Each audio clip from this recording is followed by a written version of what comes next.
Welcome to the Messy City Podcast, where we talk with the people who design, plan, build, develop, or even just think about how to create beautiful, successful, and humane cities and towns. Let's learn from each other and create places we truly care about.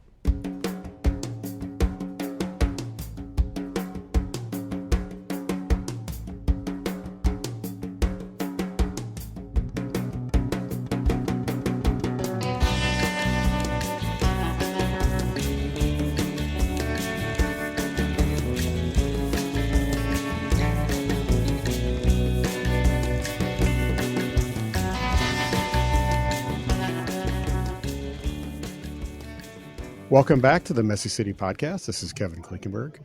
I'm joined today by John Zeanah from Memphis, Tennessee. John was recommended to me by a couple different listeners who looked at sort of what's going on in the housing policy space in particular. But I think we have more to talk about than that, although I'm super interested in what John's doing in Memphis. But John, first of all, welcome to the show. It's a pleasure to have you. Thanks, Kevin. It's Memphis and Kansas City, where I am, we got a few things in common. We got barbecue. We're both river towns. I'm sure that we have music history. That's pretty interesting. Yeah, multi-state. Yeah, multi-state. Although we're probably a little more 50-50 than you all are in terms of our state population. But it's interesting. So we're a lot of similarities, but there's a lot of differences as well. Tell me a little bit about your background. Are you from the Memphis area originally? Not originally. I moved to Memphis probably 25 years ago to attend college and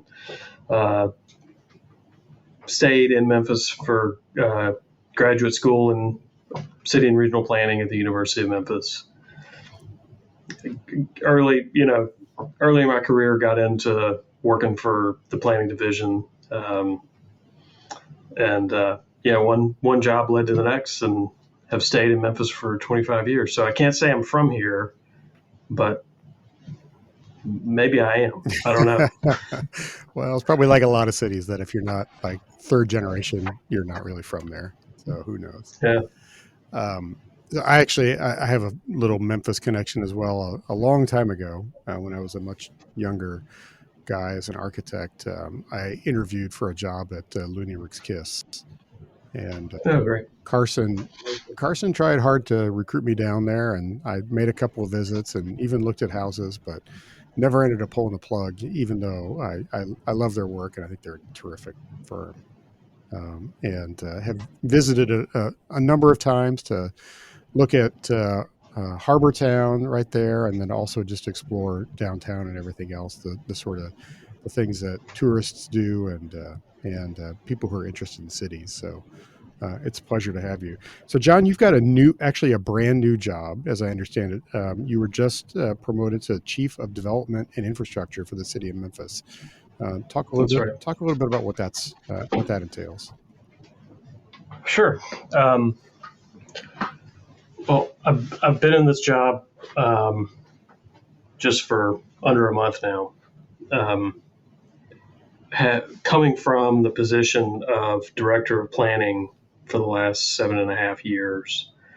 One of the things that I did while I was the Director of Planning was to lead the city's first comprehensive plan since 1981. We started that process in 2016, wrapped it up in 2019, and then immediately started working towards plan implementation, and have been successful in carrying out many initiatives of plan implementation since it was adopted in 2019, but got to a point where I realized that in order for the city to continue to move forward on plan implementation, there needed to be stronger alignment among our partners who work in the physical built environment, in terms of transportation, public works, housing, as well as some of our community and economic development agencies and authorities that have been created over the years to manage different elements of community building. The way that our government is structured, a lot of those sort of topical elements fall under a single organization, and then the heads of those organizations, they roll up to what was the chief of operations, along with so many other divisions and agencies of city government.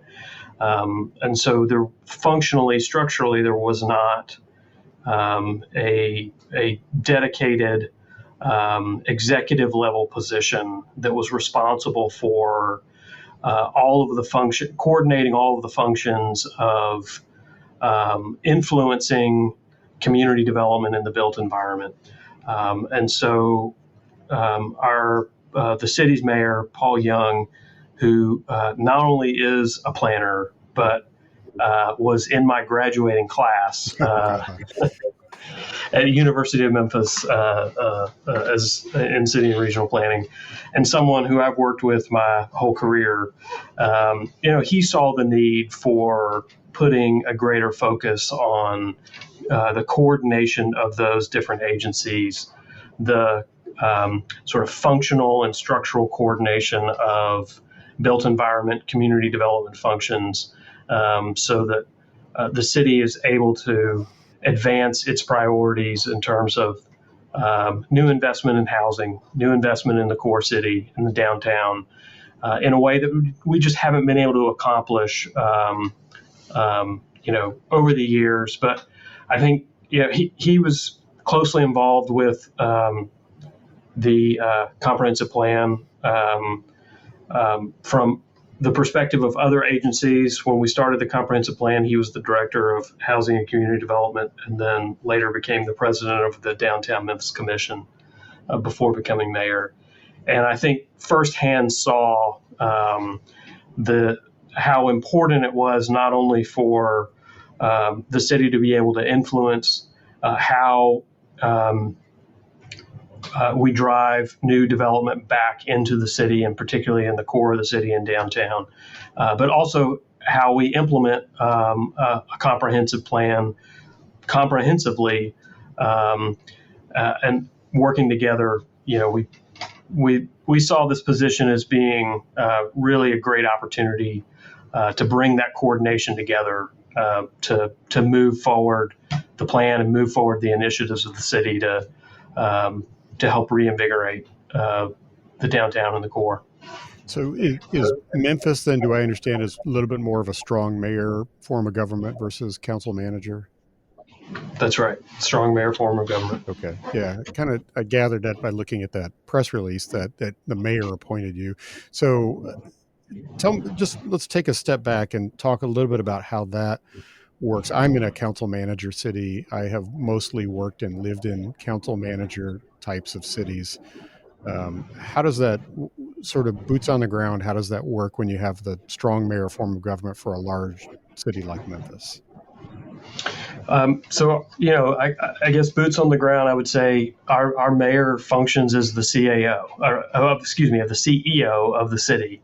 And then the executive level team is sort of a C-suite team that where we have a chief of operations. I mentioned that a moment ago, where a lot of operational divisions and agencies sort of fall under, as well as, there's a chief of police, chief of fire, chief of HR, finance, and so on within that executive level. And then, again, largely falling under operations, you have, the executive level directors of those divisions. But ultimately, again, kind of falling under the mayor as the CEO. And so in that case, the mayor has executive authority to essentially hire, fire, do whatever he or she wishes for those the C-level team. Yeah, for any appointments, that's right. And some appointments are require confirmation through the city council, for example. Others don't. Okay. So my position is an example of one that didn't require confirmation through the city council. It's not a chartered position. Okay, yeah. So that was kind of be my follow up to that: is what's the role of the rest of the city council in a setup like that? Right. So the city council has responsibility for, making decisions related to setting the budget, helping to carry out, execute the budget, amending the budget, that sort of thing. So significant function there on the budget side. Obviously, from the personnel side, like I said, there are some positions that require confirmation by the city council that are appointed by the mayor. Appointments by the mayor to boards and commissions are appointed by the city council, are appointed by the mayor, confirmed by the city council. The council also has, obviously the authority of the legislative branch making law. They have the authority over land use. So I'm sure we'll talk about zoning here in a minute. So probably one of the largest sections of their agenda every 2 weeks has to do with zoning and land use decisions. So by and large, that's their function. Interesting. So it's fascinating because I've never worked in that environment. In a certain sense, it feels more like the federal system with the separation of powers in that regard, executive, legislative, separate. Interesting. I'm sure there are many books that have been written about which route is better or worse, but I've seen a lot of cons of the council manager system, so we look a bit with envy towards strong mayor systems sometimes. Let's talk a little bit about zoning and policy. One of the primary reasons I wanted to chat was to talk about some of the initiatives that you've undertaken in the city of Memphis, housing reform and policy reform. It seems to me in an effort to really generate more development, more infill development in the city. What would you say are some of the highlights of what you've been able to accomplish in the last several years? Well, so going back again to our comprehensive plan, one of the sort of central strategy of the comprehensive plan. Memphis is a very spread out city. Our growth strategy for certainly the last 50 to 100 years was to continue to enable suburban sprawl on the perimeter of the city, extend sewer, let it build out, annex it in. And so our physical size grew to roughly 340 square miles.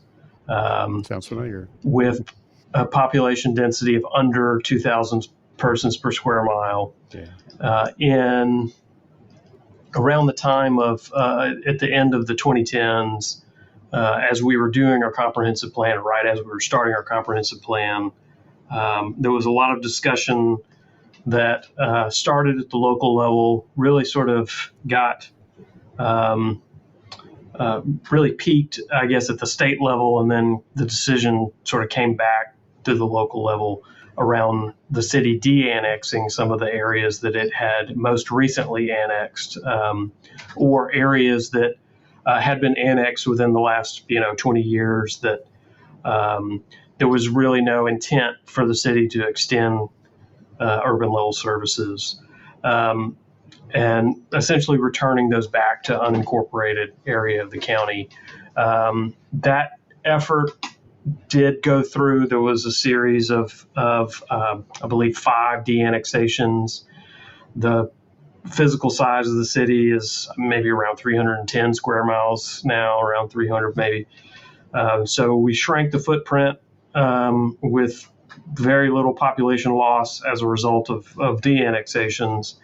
But at the same time, we're working towards a comprehensive plan that focused on how we changed the central growth strategy of the city to focusing back in to neighborhoods, filling in neighborhoods, and particularly working around what we called neighborhood anchors, places that were more ripe for a mix of uses for multi-story development that could be the center, and then kind of working outward from there, creating walkable nodes from those anchors within, quarter mile and a half mile, where, more walkable density, residential density would be focused. Around the same time, the concept of missing middle housing was really sort of picking up nationally. Coincidentally, Optico's design was helping us with a component of our comprehensive plan.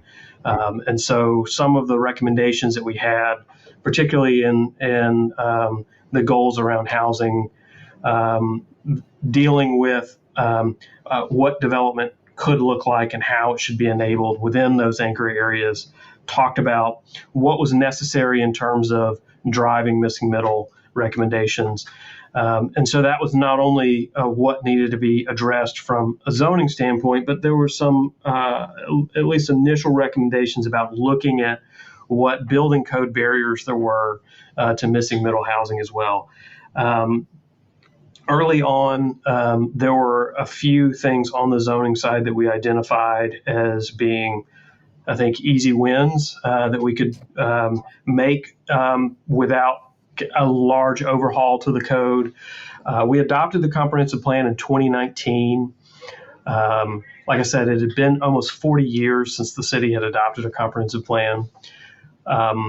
The last thing that I wanted to do was immediately shift into overhauling zoning and sort of maybe burning up any goodwill that we had salvaged from what was, quite frankly, pretty difficult adoption process for the comprehensive plan. What I thought would be good was we take the first 5 years of implementing the plan, demonstrate its value, its effectiveness, how it's used, how it's applied to development review, so that our community, our elected officials, better understand the value of the plan, get used to it, see the specific value of the plan's recommendations, and then use that as a launching point to think about in our first 5-year update what a much larger zoning update could look like. We're in the process of doing that, by the way, right now. But in the meantime, there were a few, like I said, early wins that we looked at accomplishing, things like lowering the minimum lot size for single family infill, lowering the minimum lot size for when an ADU would be allowed by right, creating within our sort of urban residential districts, creating more opportunities to mix in townhouses or small multifamily 3 to 6 units.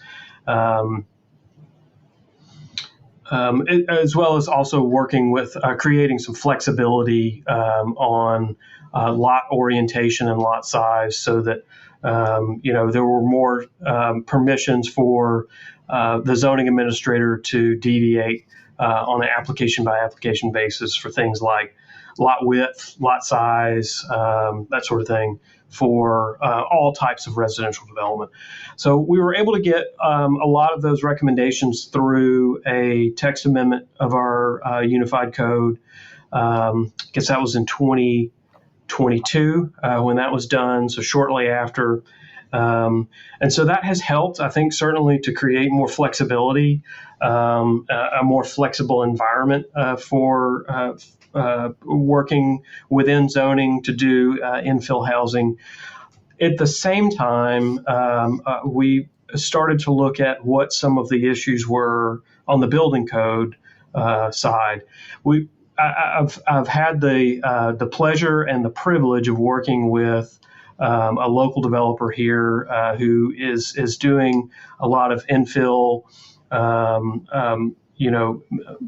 mixed housing type developments. He's got one primarily called Malone Park Commons. The developer's name is Andre Jones. Got a project called Malone Park Commons that's been written up in a few publications that folks that can check out. That includes cottage court, includes live works, includes fourplexes, also includes single family nearby.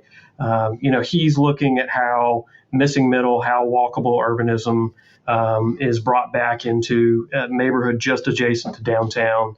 And through the process, his own process of doing that project, encountered a lot of hurdles from a building code side, and has been very forthcoming and sharing with me about what some of the barriers are from the building code side, from a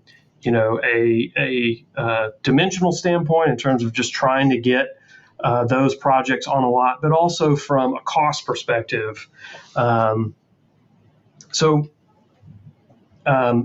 As we've gone through some of the analysis that we've done around zoning, around building code, we've had really great input from someone on the ground who's doing this work, and allowed us to see initially early on the barriers that come, particularly for small multifamily, when a project goes from the international residential code, which is 1 family, 2 family townhouses, into the international building code, so jumping up into 3 family and above, and what the immediate jump is in terms of cost considerations for those projects, especially considering that most states have, and Tennessee being one of them, has amendments that make compliance with the international residential code even easier,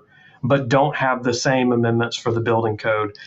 Just what a gulf you have to sort of jump over to go from 2 units to 3 units, and particularly around sprinkler costs, alarm and monitoring, egress requirements, structural load requirements, that sort of thing.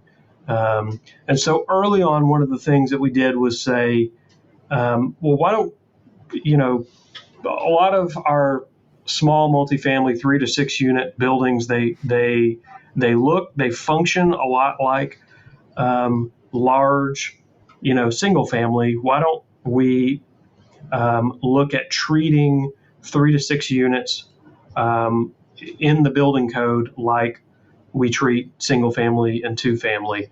And so we, in 2021, moved 3 to 6 units into the residential code.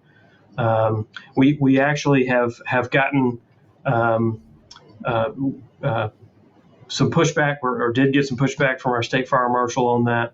Ended up having to move it back, but in the meantime got a state bill passed that would allow for a builder to trade a 2-hour fire separation between units for the sprinkler requirement. That helps a little bit on cost. There's a lot more to go, and there's more work that we're doing in that area. What was the state fire marshal's pushback on the code? Honestly, I think what it came down to was, the model codes are tested standards that are adopted nationwide, adopted at the state level. When we made the change that we made, it was a sort of logical argument as opposed to one that was backed with our own independent testing. I think ultimately their main point was, we're not comfortable with this unless we see some testing to verify that this is, to our point, an equally safe method of regulating those types of buildings. When it came to a vote on the bill that was passed at the state legislature, they actually did not oppose it on the trade of 2-hour separations for sprinkler. On that point, I, I think it's okay to say they agreed that seemed to be a reasonable trade. It was all of the other sort of components that went into just, sort of picking up those housing types, moving them, out of the commercial building code, moving them into the residential building code.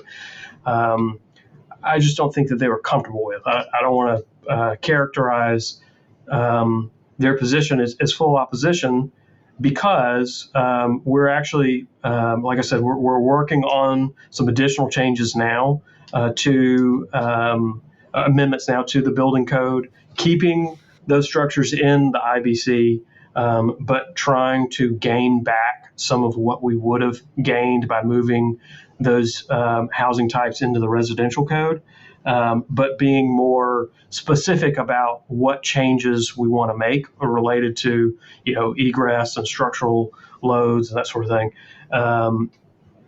And then working directly with them on sort of element by element what they're comfortable with. So on that part, taking that approach, I suppose, they've been a really good partner. Interesting. Yeah, I had a previous episode where I talked with Emily Hamilton from the Mercatus Center at George Mason University, and we talked about single stair reform and working through state level changes potentially. And it's a hot issue. It's a hot issue for all the reasons you mentioned. In the real world, there's not a whole lot that distinguishes a 3-story sixplex, from the way most houses are built. And in Right. fact, most older cities, I'm sure, like Memphis, have dozens of walk-up apartment buildings that were built really before the building code, that have existed Right. for 100 years. And, it's always just fascinating. I mean, I first learned about that years ago when I was working as an architect and started working with the IRC and the IBC. And without getting too much in the weeds, it really is a fascinating deal how when you go from 2 units to 3 units, all of a sudden, you have to comply with really a commercial level building code that is, I mean, in practical terms, is much, much more expensive to comply with. Absolutely. Yeah. And we're only talking about building code. Yeah. The same jump is applied to not only the fire code, which is also a national standard, but most communities across the country, Memphis is certainly in this camp,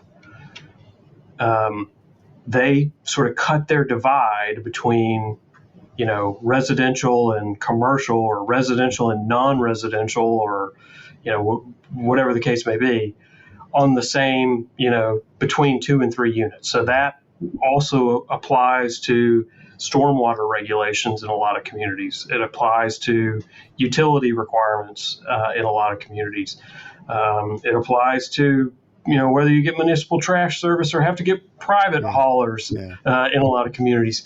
And so, a lot of what we've talked about now are the types of requirements that, start to add up costs just on, cost of construction of the building itself. But then you start to think about, all these other factors and requirements. And, a lot of communities treat 1 and 2 family or price a lot of those services for 1 and 2 family, a lot lower than they would price for, the commercial buildings at 3 plus.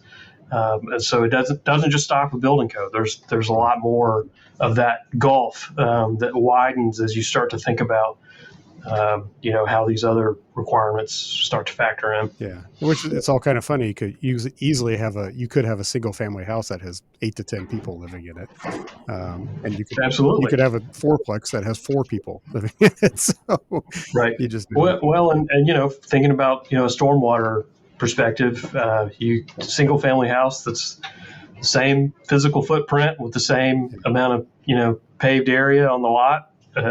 So why does it matter how many units are in the building from a stormwater perspective? But, yeah.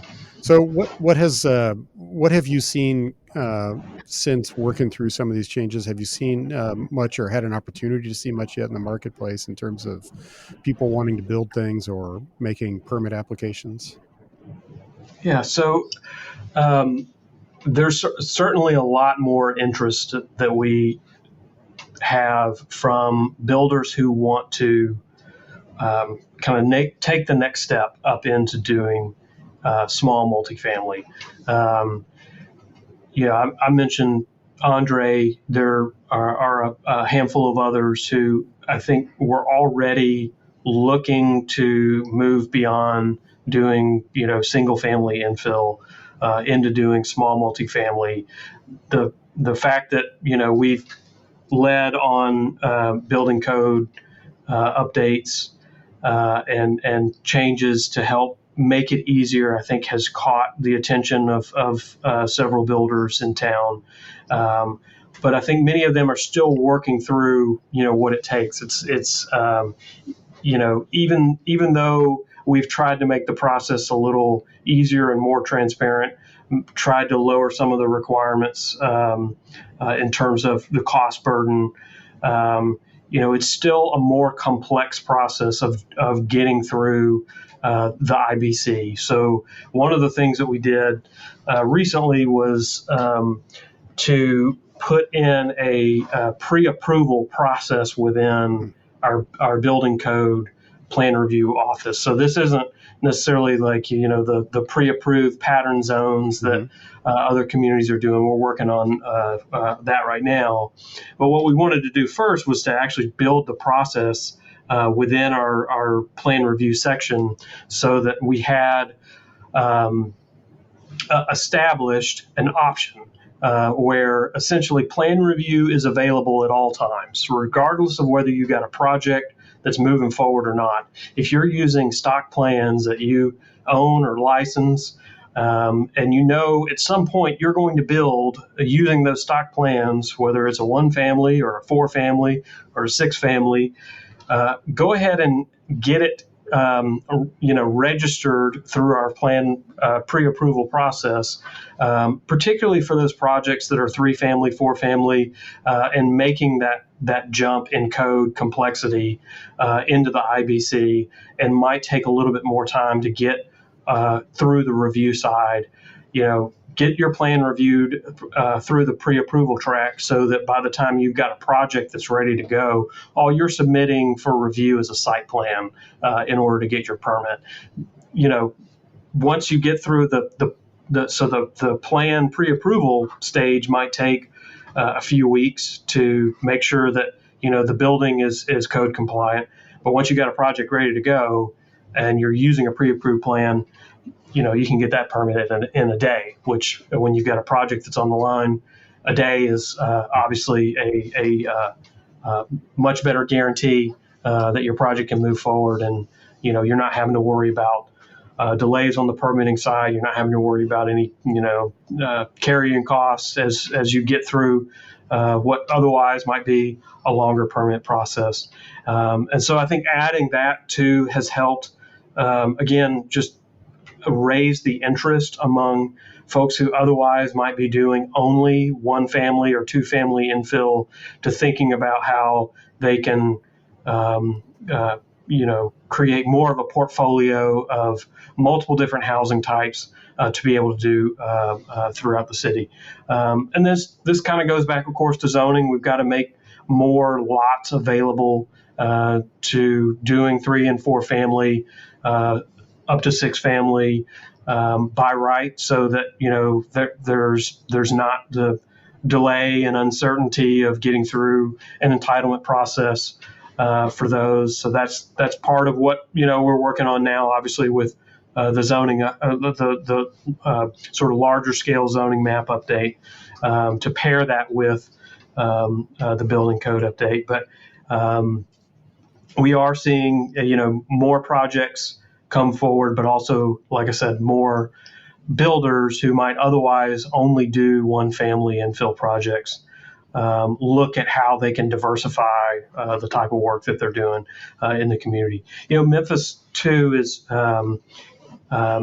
we have a significant housing need.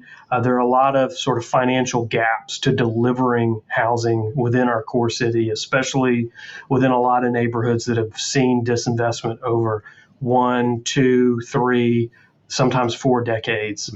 For a lot of projects, even single family infill projects, the margins just aren't there to deliver a profitable project.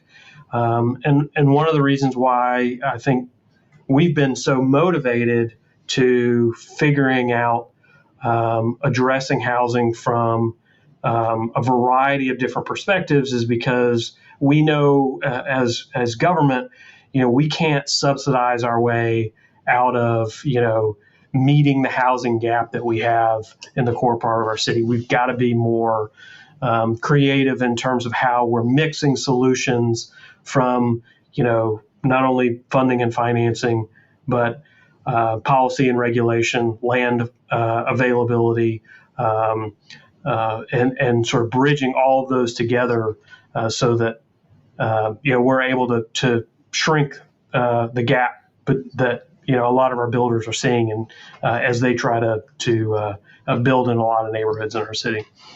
I have a question on so the pre-approved plan thing is really been all the rage the last couple of years, and I've been involved in a couple of efforts like that myself. From the outside looking in, right, saying, okay, city government, we need to set this up so that we can have pre-approved plans, and I think it's a great goal and a great idea, and I think it really can be a game changer. But I wonder if you could talk just for a minute, just elaborate on some of the challenges from the staff standpoint of like, what are some of the things that you have to overcome or have to do to get staff ready to be able to have like a pre-approved process? So again, the process that we did was really, builders bring your own plans. Most communities who've done pre-approved plans, they're coming at it from the focus of, producing plans that get pre-approved that become available either in limited areas or maybe even across the city. I think a couple of communities make theirs available across the city, regardless of, need or area median income, that sort of thing. So for the process that we put in place, we designed it. First of all, it was important to have the right technology embedded into how we did our work, because ultimately, what the process that we did relies on is the builder who owns or licensed their own stock plans. They're essentially loading them into a library that is part of our technology system. So we had to have our permit system be robust and sophisticated enough to not only sort of just process the everyday work, but be able to do even more sort of complex things like have individual plan libraries that get attached to only some licenses. So getting staff prepared, to your question, was from sort of the system standpoint, setting up our system on the back end, in the back office side, so that it's able to do more complex things like that, and then structuring new workflows so that a builder can come in, select, I want the pre-approval track, and I'm going to load in, my plans for pre-approval. And at that point, the process is following a very similar process as if there's a project on the line. The building plans examiner is reviewing a plan set just like he or she would if the plan set was submitted with a permit. And when at the conclusion of the review of that plan set, they're stamping it with pre-approved. And then that gets loaded, as pre-approved into the library. Once the builder's ready to act on that plan, use it for a permit, they're submitting a permit application. They're saying, I'm going to use a plan, out of my library. They identify that. They submit a site plan.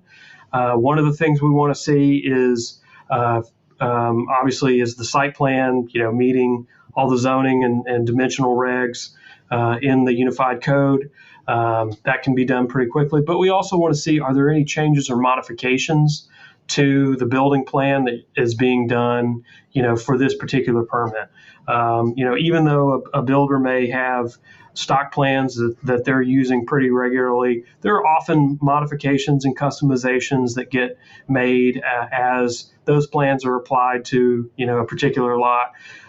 So there is a mechanism to where a builder sort of calls out what those modifications are.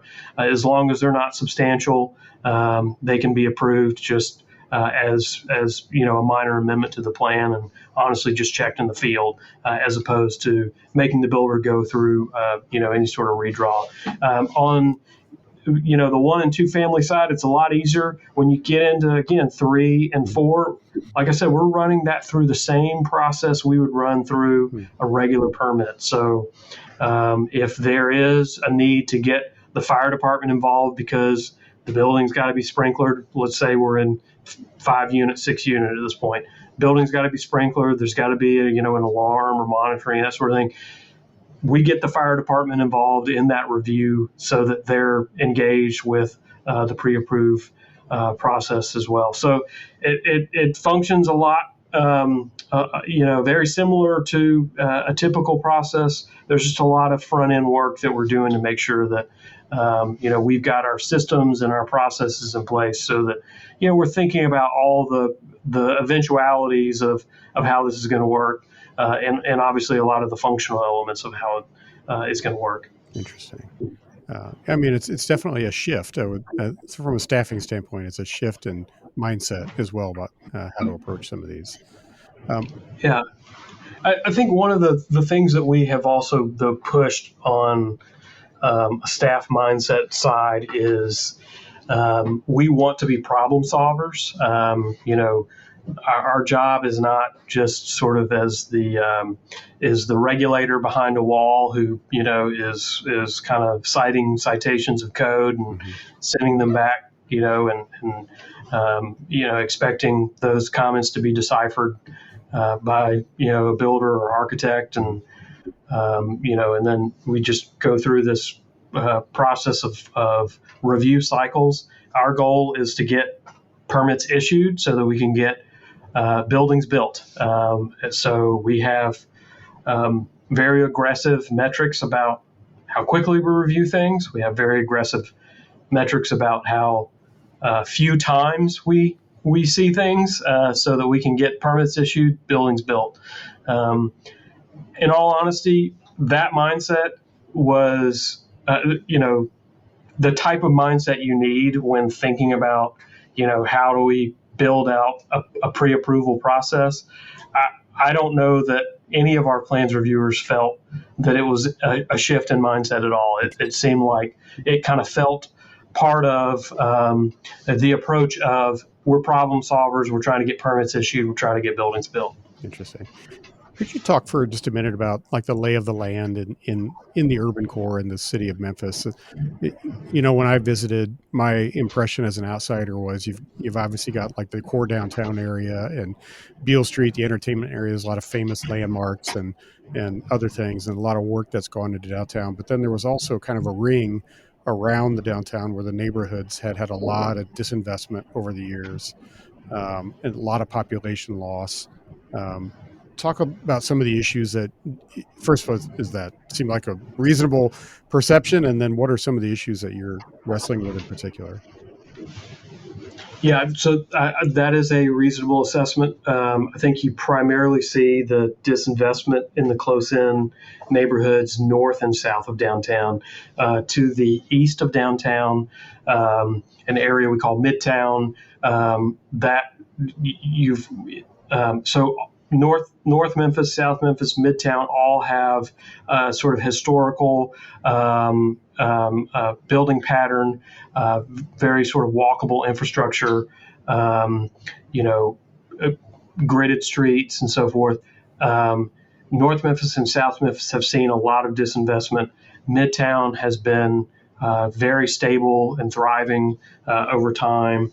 I think when people think about a walkable mix of housing, Midtown often comes to mind because it's been so stable over time. Although those close in neighborhoods, north and south, have a lot of the same uh, building patterns, infrastructure patterns that are not only conducive to it today, but that's what it looked like before such periods of disinvestment that have been experienced over the last several decades. What we saw is as the city moved outward, primarily east, but also north and south. South to the state line, north really up to what is the Loosahatchee River.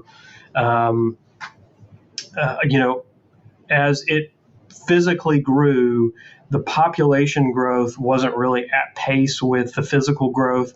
And so a lot of the movement to those new neighborhoods was coming from or at the expense of the older neighborhoods, particularly, again, North and South Memphis. And so we've seen a lot of population shifts that just sort of migrate from one neighborhood to the next over a time of particularly the last 50, 60, 70 years.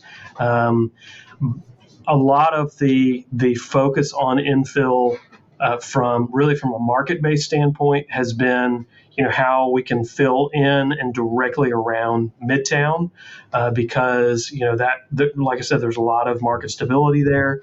From an affordable standpoint, where I think we're trying to go is focusing on North and South Memphis. One of the most, I think, critical things that we did about 2 decades ago, you mentioned Harbor Town at the beginning, which is sort of a new urbanist style development that it was built on kind of a sandbar. One of the first. Yeah. One of the One of the very first. in the country. Yeah. At the time when that was done, the city had the foresight to put in a tax increment finance district that covered that area plus the area just to the east in North Memphis, just north of downtown. The increment that has been thrown off from the Harbor Town development and the areas right directly adjacent to it have helped to fund some of the work in the Uptown neighborhood, just to the north of downtown.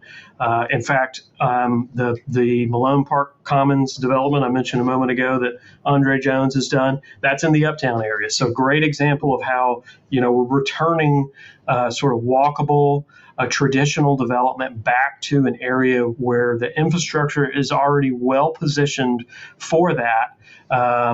It being so close into downtown with close transit connections, it's natural for that type of development to come back in.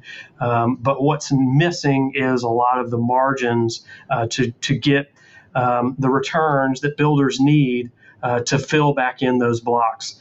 And in a lot of cases, builders the neighborhood is not just, missing teeth in terms of vacant lots, but whole blocks.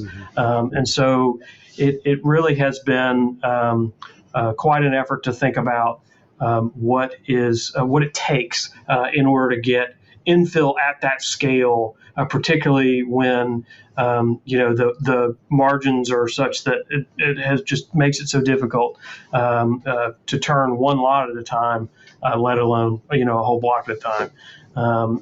But in terms of lay of the land now, I think that's where a lot of our attention is focused, taking advantage of the fact that we have these really strong, culturally, historically, physically rich communities that are so close into downtown that can be, the areas where we focus opportunity for redevelopment going forward. Last thing, John, you and the mayor, both planners by education, and then rising up to different positions. seems like there's probably an interesting story to tell there in terms of how you think about planners as problem solvers, as like you used earlier. I love you using that phrase. What advice might you give like younger people in the field who think about planning and maybe they're stuck just writing reports and permit reviews for a couple of years? I mean, how do you think about the profession and what planners can bring to the table?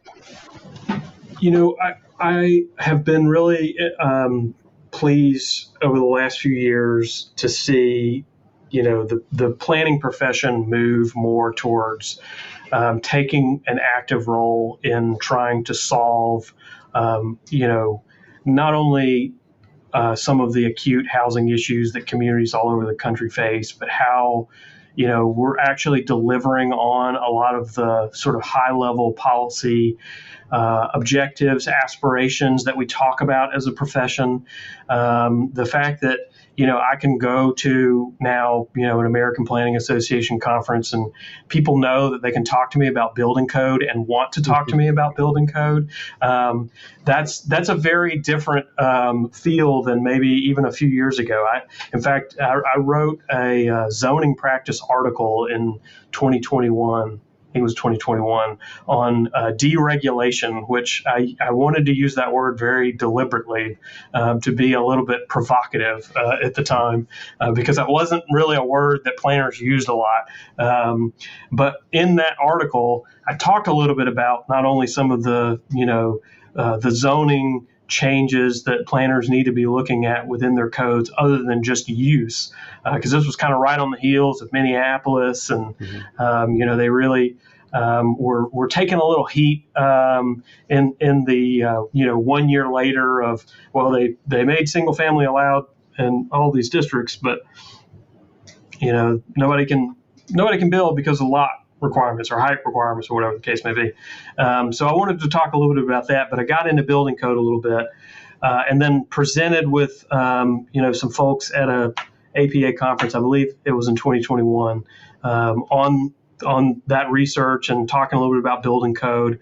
And at the time, I mean, it was just sort of a foreign idea. But like I said, now there's a lot more discussion that planners want to have about addressing, these acute policy issues to deliver on some of the goals that planning has, that plans include today, which, I just found very encouraging. One of the things that, I'm a big proponent of, not just planners as problem solvers, but as implementers, that, as we go into the work of the comprehensive plan, one of the first things we need to be talking about is how are our plans being implemented? How are recommendations of a plan, not just sort of high level policies or aspirations, but what does it take to implement those specific recommendations, so that our comprehensive plans from the beginning can be oriented towards implementation. So from day one, we know how our comprehensive plans are being put into effect. And I think that requires planners acting as problem solvers, thinking as problem solvers. And in order to do that, we've got to get smarter about the variety of different regulations that hold back the types of development that we want to see in our communities. We've got to get smarter about, the sort of mix of funding and financing needs that a project faces, and what of that can be attributed to regulation, can be attributed to the city's direct responsibility, as well as what tools are necessary to help implement from maybe a funding side. So I would just say, as a piece of advice, and by the way, I'm in the process of wrapping up a book on this now that will be released in spring of 2026 through Island Press, on a more implementation-oriented, adaptive, comprehensive planning. So a piece of advice number one, look out for that book in spring of 2026.